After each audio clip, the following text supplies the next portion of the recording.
Assalamualaikum warahmatullahi wabarakatuh. A'udzubillahi minasyaitonirrajim. Bismillahirrahmanirrahim. Alhamdulillahi rabbil alamin. Wa bihi nasta'inu ala umurid dunya waddin. La haula wala quwata illa billahil azim.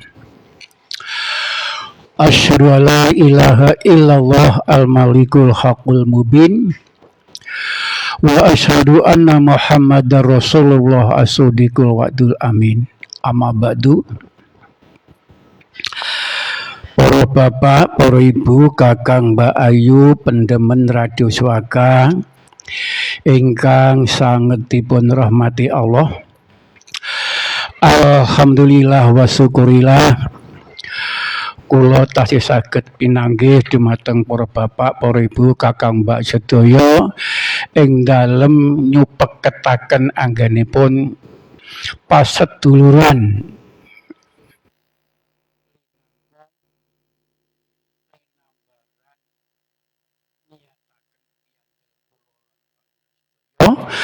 anggenipun sami ngrungkepi agami Islam utawi millata Ibrahim.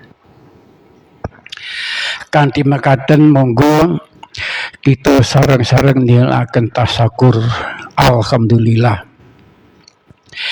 Ingkang salajengipun dumateng para bapak lan para ibu, kakang, mbak ayu, anak putu, kita saklebetipun wulan Dzulhijjah, wulan haji sampun paripurna sedaya sederek-sederek ingkang dados tamunipun Gusti Allah tindak ibadah haji wonten Mekkah Al-Mukarramah seperangan sampun wonten ingkang sampun kundur wonten tanah air utawi wonten negari kula panjenengan kundur wonten ing Indonesia linangkung ingkang wonten ing Indonesia bagian timur. Kita dumugaken mugi-mugi dados haji ingkang makbul, haji ingkang mabrur. Tinampi amaliyahipun ingkang sakmangke saged numrapi dumateng para sedulur ingkang sakmenika dereng dados tamunipun Gusti Allah. Kanthi mekaten monggo kita nilaaken prastawa-prastawa haji ingkang kapacak wonten ing Al-Qur'an surat As-Saffat. Allah Subhanahu wa ta'ala paring pangandika, a'udzubillahi minasyaitonirrajim.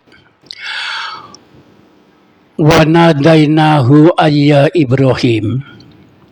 Qad sadaqta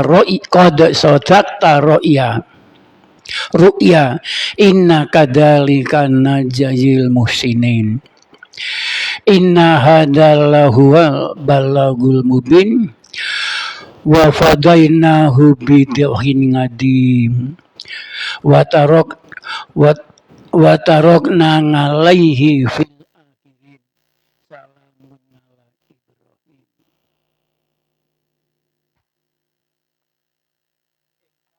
Jawinipun qad sadaqta wa nadainahu ayya Ibrahim. Satus sekawan dikaken banjur ingsun nimbali dheweke yaiku Nabi Ibrahim. Qad sadaqta ru'ya, temen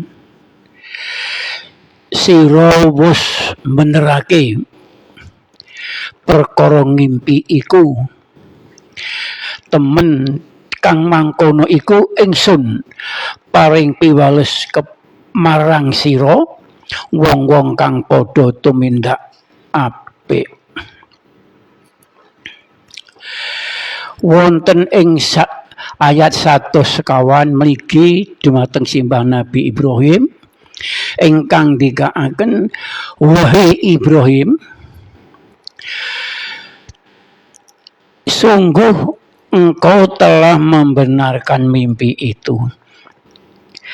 Temen sira wis benerake, wis ngakoni perkara ngimpi kang sira tindaki. Ngimpi napa Mbah Nabi Ibrahim? Simbah Nabi Ibrahim ngimpi dipun dawuhi Gusti Allah supados meragat putranipun ingkang asma Ismail alaihi salam. Menika ngrupaken setunggalipun prastawa ingkang sangat amat luar biasa. Satu-satunya harta yang sangat dicintai oleh Nabi Ibrahim adalah kekasihnya, putra yang tercinta yang baru berusia kurang lebih 10 tahun. Dados bocah ingkang demenakake laras kalih panyuwune Nabi Ibrahim nyuwun dipun paringi turun ingkang saleh. Apa tujuanipun Mbah Nabi Ibrahim? Kok sing disuwun ora anak sing digdaya, ora anak sing pinter, ning anak sing saleh. Awit simbah Nabi Ibrahim preso sing jeneng nangkar-nangkarake agama iku sawijining gawean ingkang ngayawara. Arang-arang wong sing iso lan arang-arang wong sing gelem. Ora do dadi ngrebutan. Kepara sing dadi sing gelem nangkar-nangkarake agama iku. Mula bukane ya mung kepeksa. Ing lingkungan kono ana sawijining jamaah kok ora ana sing dadi tokoh. Mangka jamaah iku mbutuhake pitutur. Lah sing rumangsa dituwakake lan tuwa mesti kupiya. Kepiye supaya jamaah iku ora bubar. Sinau, tuku buku, ngaji, ngalor ngidul supaya mengkone nek jamaah iki pitakon perkara agama wis duwe kapital. Idealnya seorang mukmin,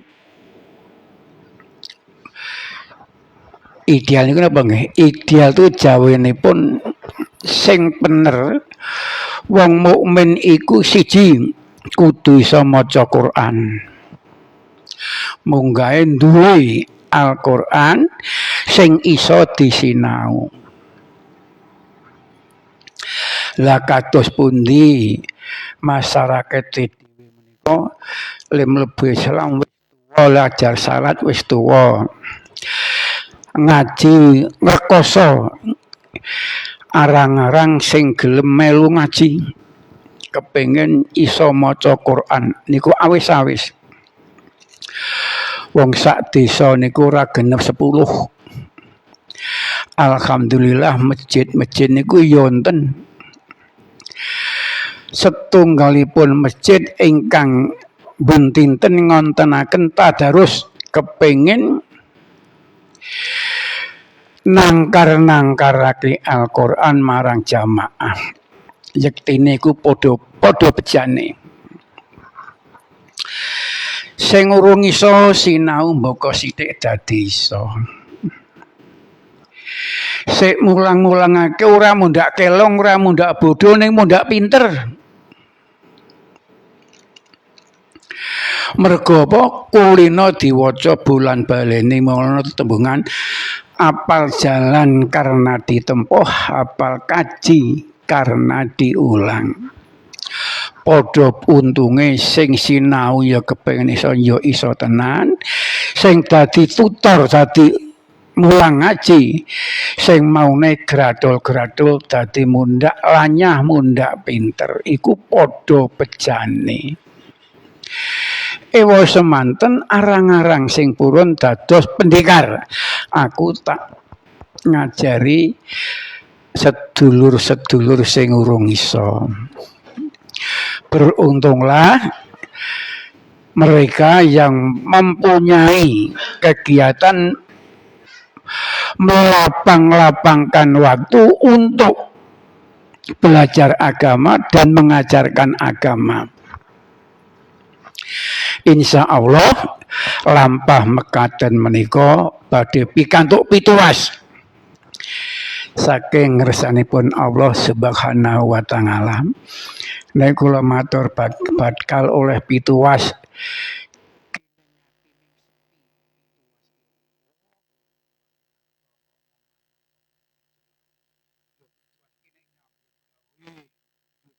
dari oleh pituwas awit ingkang ketinggal duit sing ketok mata njur kena nggo blonjo. Namung sok sintena ingkang penggalih sampun dituntun dening Gusti Allah ihdinas siratal mustaqim panyuwun kula panjenengan nyuwun dipun tutuhaken dalan sing lempeng Allah paring pitadah iki lho Quran ulang-ulangno. Lah pituwas mangke sepisan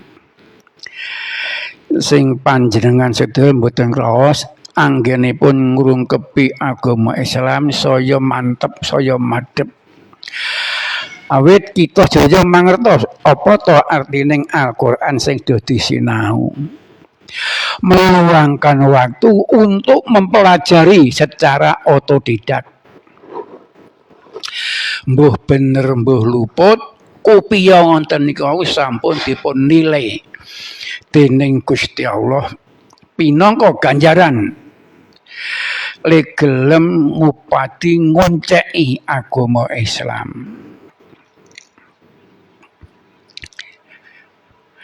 Lah kanthi makaten tiang-tiang ingkang purun dados pendekar utawi ustad utawi tetiang ingkang purun mulang-mulangke agami menika kalebet ewonipun tiang ingkang pinilih. Dipun pilih dening Gusti Allah pinaringan ati sing sabar, ati sing seneng, dipun paringi kekuatan lajeng anggenipun sami ibadah istiqomah. Woh-wohaning ibadah sing seneng, ibadah sing madhep mantep oleh-olehane anggone ibadah iku istiqomah. Apa istiqomah niku? Istiqomah niku anggenipun nglakoni ora sangga runggi. Ya dilakoni kanthi mantep, kanthi seneng. Mbok-mbok engko sing tak ulang ya iso. Koneng masjid dhewe-dhewe bisa dadi imam. Ya ora ketang durung patek sempurna. Imam masjid wis didapuk dina Senin, dina Selasa, dina Rebo, dina Kamis, Jumat, Sabtu, Ahad. Iku tujuane saking takmir supaya ngokeh-okehake imam masjid sing iso dadi panutan lan panuntun dumateng sedaya jamaah. Wonten ingkang sampun saged nindakaken dados imam gangsal wekdal. Ya maghrib, ya ngisa, ya subuh, zuhur, ngasar. Menika janji sampun dipun janji saking takmir samban malam samban dina Ahad. Ngat iku lekase ya subuh, ngat esuk mangke tekan ngisak dina Ahad. Saku wonten ingkang sampun nindakaken gangsal wekdal anggenipun dados imam. Lan terus ora tau lawa kuwi sik jenenge istiqomah secara zahir. Muga-muga batin ya istiqomah pinangaran ganjaran fitini wa dunya wal akhirah. Ana sing wis saguh ming ping 3 gandeng neng masjid ki gur pendak bengi maghrib ngisak ro subuh isane ya ming ping 3 mergo nek awan lunga glidik golek mak isah kanggo pangupa jiwa mblonjo anak bojo istiqomah 3 wektu ning kanthi alasan maton nek awan ora ning omah ana sing istiqomah 2 waktu maghrib karo ngisak ya akeh tekan semono le iso nindakake ibadah istiqomah Gusti Allah ora bakal ngilang-ilangke apa sing tok korbanake kanggo awakmu dhewe mestine maghrib rong isak kowe nang omah leye-leye penak mangkat nang masjid dadi imam salat mang tindake terus istiqomah rakitang ping pindho ning yono sing dados imam ing pendak kobro nek pendak eling yo akeh tekan semono piandele ling ngrungkepi agama Islam dengan dalih apapun kalau itu sudah merupakan kewajiban ditantang dan ditandangi manut kabisane dhewe-dhewe iso ping loro, iso ping telu, syukur bage, iso ping 5. Kowe takrane keimanan sing wis menep ing sanubarinipun panjenengan sedaya. Durung mangke nek dipun dawuhi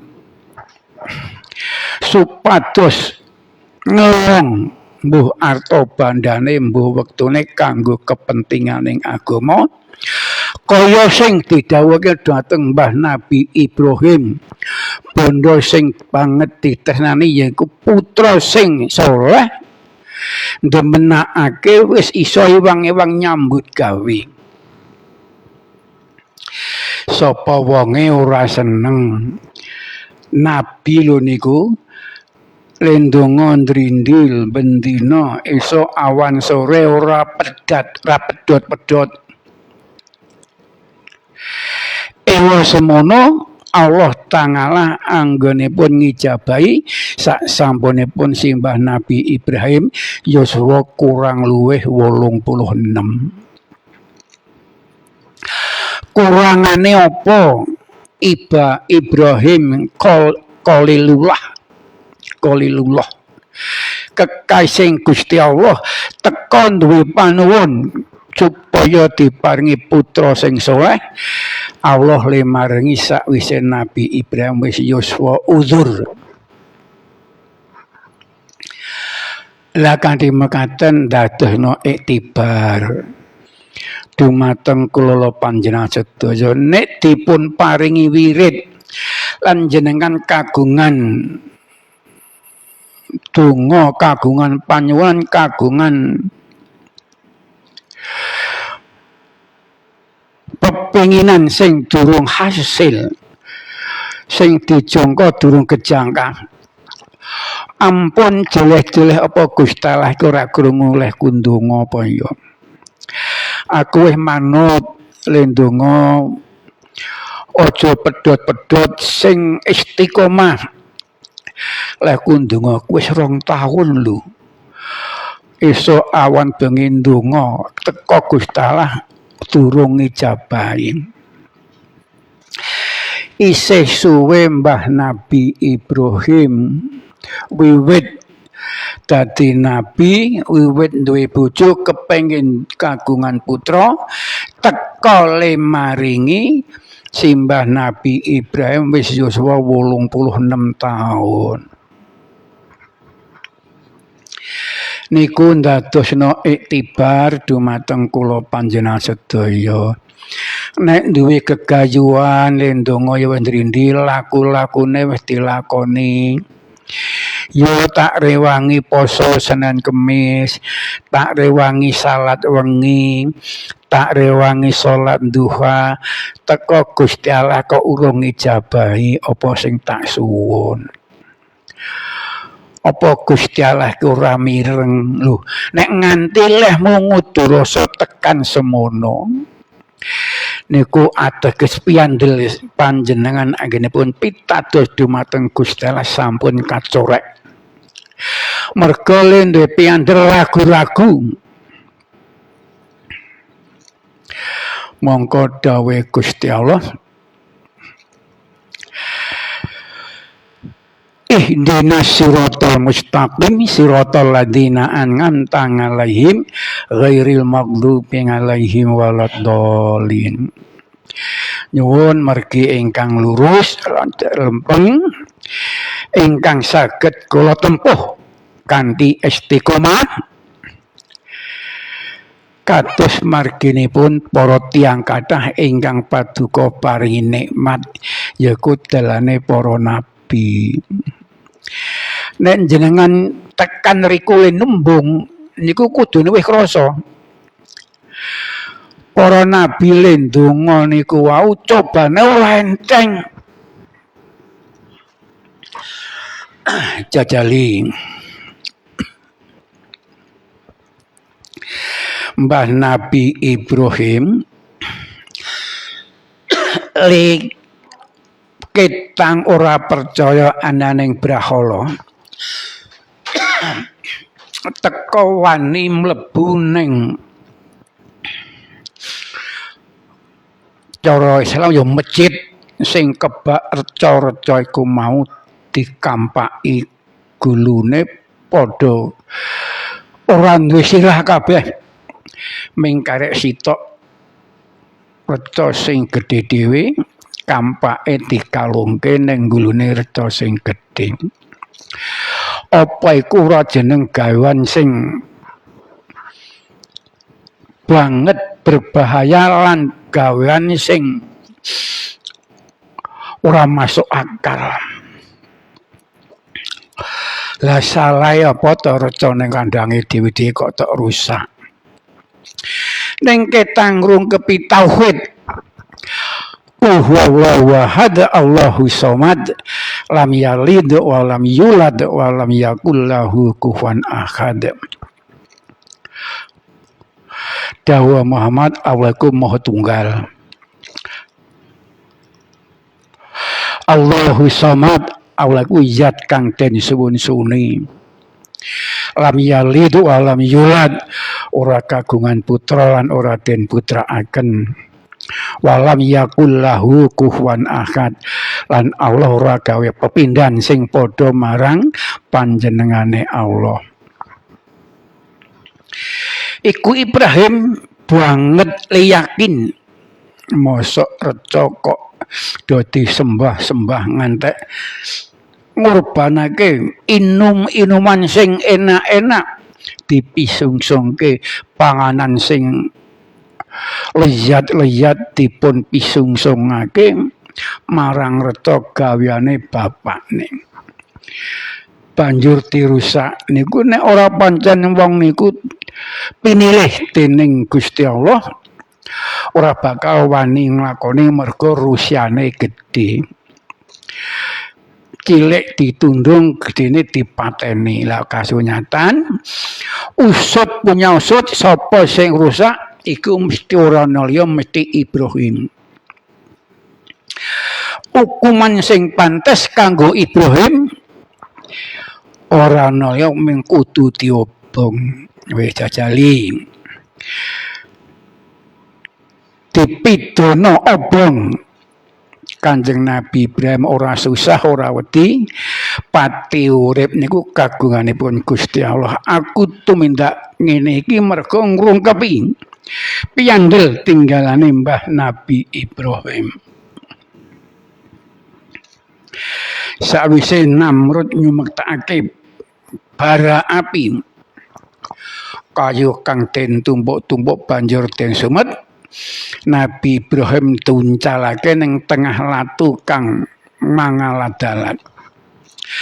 akal sehat ora nyandak apa ya urip. Wong dicemplungake ning tengah-tengahing geni kang mangalat-alat.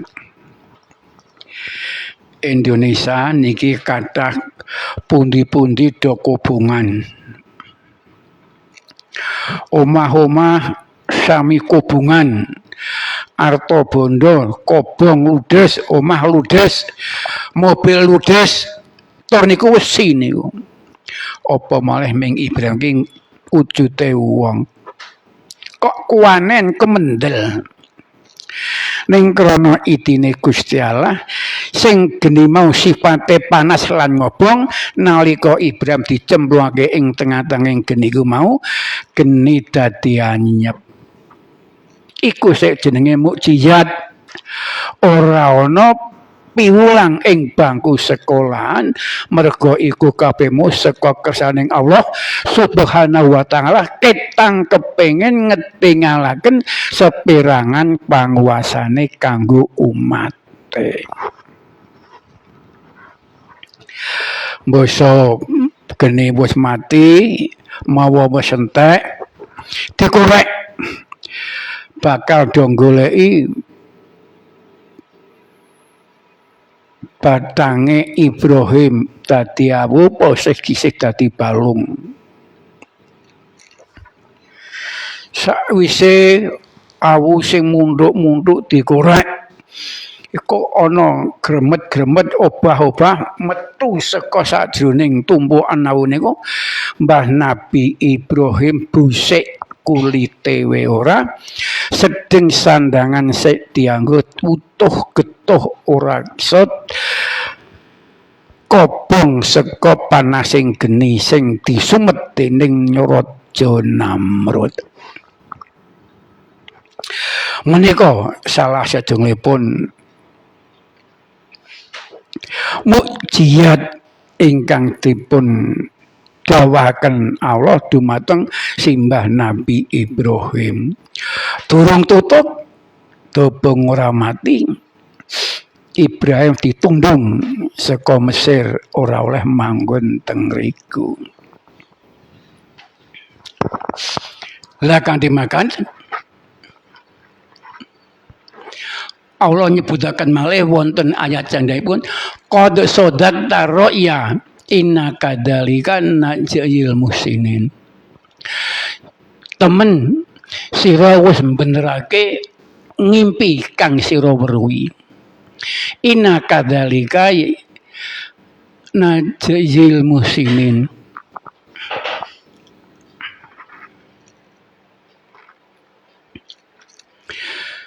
Temen kang mangkono iku ingsul bahkan maringi piwales marang wong-wong kang padha tumindak bagus. Menika wonten iktibar nek ayat sing kang ngajeng niku mligi dumateng simbah Nabi Ibrahim anggonipun istiqomah nindakaken dawing agami Ibrahim. Lan sok sapa sing iso nindakake kaya mangkono iku niru dumateng piyandele Mbah Nabi Ibrahim Allah angenipun paring pangandika inna kadzalika najzil muhsinin. Temen kang mangkono iku ingsun bakal paring piwales marang wong-wong akeh kang padha gelem tiru tumindak kang bagus.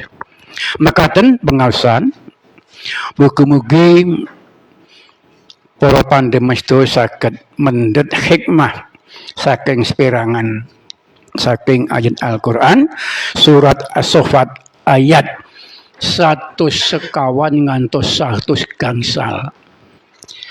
Mbok pilih wonten pamundhutan pirsa mangke badhe kita aturaken wangsulan.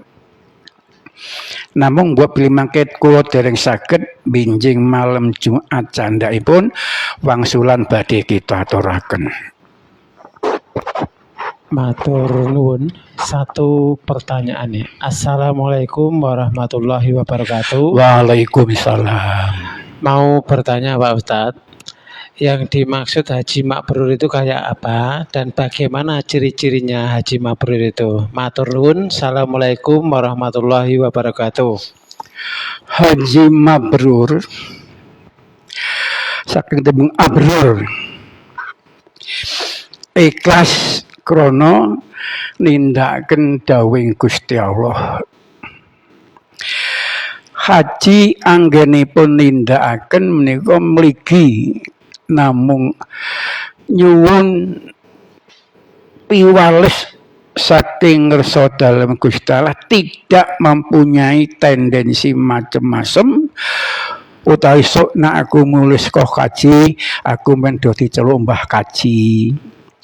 Wong njurdo ngajeni aku kudu tuku kopiah putih, kudu tuku serban, kudu tuku jubah, mboten ngaten. Haji yang mabrur menika haji ingkang saged ndharadasi anggenipun bekti dumateng Gusti Allah tansaya kiat piyandelipun utawi keimananipun ketok saya rumaket. Salah satu ciri haji yang mabrur, ia selalu sholat berjamaah di masjid. Ini namung salah satu loh. Sampunipun kundur saking ibadah haji, selalu senantiasa sholat berjamaah di masjid. Soalnya wonten sederek jenenge wis Islam yoan. Ya nganggo Mustafa barang. Mulih kaji sasi poso matun teng sawah ndelik nang ngisor wit gedang kok ngisis udut. Oh, jebul ditileki wah Pak Kaji, kowe ora mabrur.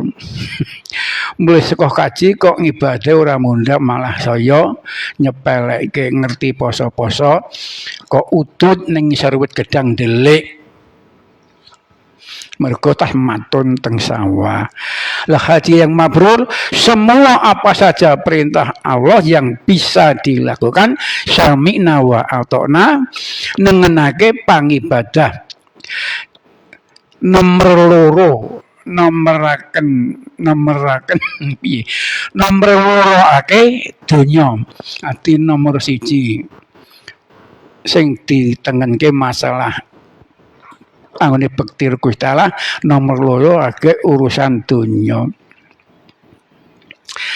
Dados upami duwe duit 10.000 kok 10.000 iki arep tak nggo tuku bubur sebatih, kok 10.000 ana sumbangan kanggo anak yatim. Dibuatke nggo anak yatim kuwi tegese salah sijining kemabruran anggenipun sami ibadah dumateng Gusti Allah. Jadi salah siji ciri khas haji yang mabrur, senantiasa dia sholat di masjidnya Allah, ora kudu masjide dhewe.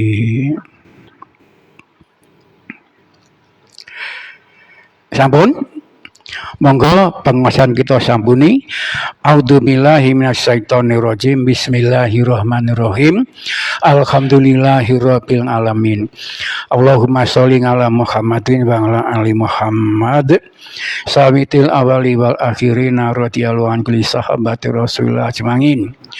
Allahumma ighfir lil muslimin wal muslimat wal mu'minin wal mu'minat al ahya'i minhum wal amwat innaka sami'un qaribun mujibud da'wat.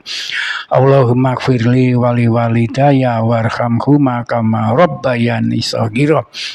Allahumma ighfir li wa li walidayya warhamhuma kama rabbayani shaghira. Allahumma ighfir li wa bawani warfa' darajatun fi mahdiyina wafsah lahu fil kubri wa nawir lahu fihi wa hluf fi ngaqobihi. Allahumma ya Allah, anugerahkanlah ya Allah kepada kami keluarga besar Radio Suaka hati yang istiqomah, hati yang sabar, hati yang tabah, hati yang tawakal atas segala macam ujian darimu ya Allah. Allahumma ya Allah, angkatlah semua penyakit yang menimpa kami keluarga besar Radio Suaka. Berilah kesembuhan kita semua penyakit, baik penyakit dohir ataupun penyakit batin, sembuh dengan tidak meninggalkan rasa sakit. Rabbana taqabbal minna innaka antas samiul alim wa tub 'alaina innaka antat tawwabur rahim. Rabbana atina fid dunya hasanah wa fil akhirati hasanah wa qina adzabannar. Wa sallallahu ala sayyidina Muhammadin wa ala ali sayyidina Muhammad. Subhana rabbika rabbil izzati amma yasifun wa salamun ala mursalin walhamdulillahi rabbil alamin. Assalamualaikum warahmatullahi wabarakatuh.